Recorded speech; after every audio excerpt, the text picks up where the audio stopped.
हुआ।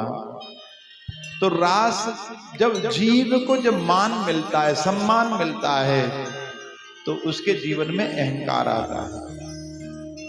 गोपियों के मन में अहंकार का भाव आ गया कि हम संसार की सबसे सुंदर, हम संसार की सर्वश्रेष्ठ नारियां हैं, इसलिए भगवान आज हमारे साथ रास कर रहे हैं।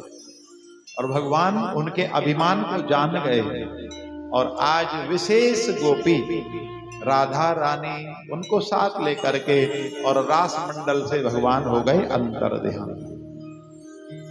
भगवान जानते हैं कि जब तक इनके जीवन में वियोग नहीं आएगा तब तक संयोग का जो सुख है वो पुष्ट नहीं होने वाला। बिना विप्रलंभेन संयोगस्य पुष्टिर्न भवति, संयोगस्य पुष्टिर्न भवति। और भगवान जब उस विशेष गोपी को लेकर के गए, वो कोई और नहीं, वो राधा रानी। और राधा रानी ने मन में विचार किया, सब गोपियों को छोड़ दिया, केवल मुझे अपने साथ रखा।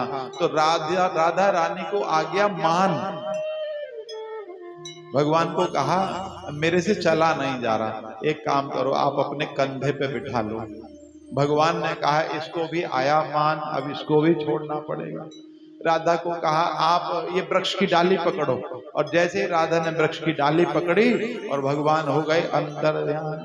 बोली श्री कृष्ण भगवान की जय। अब गोपियां रात्रि में जंगल में भगवान को खोज रही है, क्योंकि जो सुख मिला था, जो आनंद मिला था, उन्हें जाने कहां चला गया, भगवान छोड़ करके चले गए। गोपियां तुलसी से पूछती है, ए तुलसी तूने भगवान को देखा है? कोई जवाब नहीं मिला।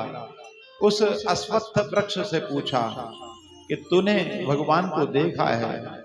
उसने भी कोई जवाब नहीं दिया। और उसी समय की हिरणी कुलाचे मारते हुई आई, उसको पूछा क्या तूने भगवान को देखा है? उसने कोई जवाब नहीं दिया। और तब गोपियां जब आगे बढ़ती गईं तो वहां भगवान के चरण चिन्ह उनको दिखाई दिए, लेकिन साथ में किसी और गोपी के भी चरण चिन्ह हैं। समझ गई भगवान अकेले नहीं, कोई और साथ में है। और जब आगे बढ़ी चरण चिन्हों का पीछा करते करते तो जहां राधा रानी लटकी हुई थी वहां पहुंच गई। राधा रानी को वृक्ष से उतारा और तब राधा रानी से पूछा कृष्ण कहाँ हैं?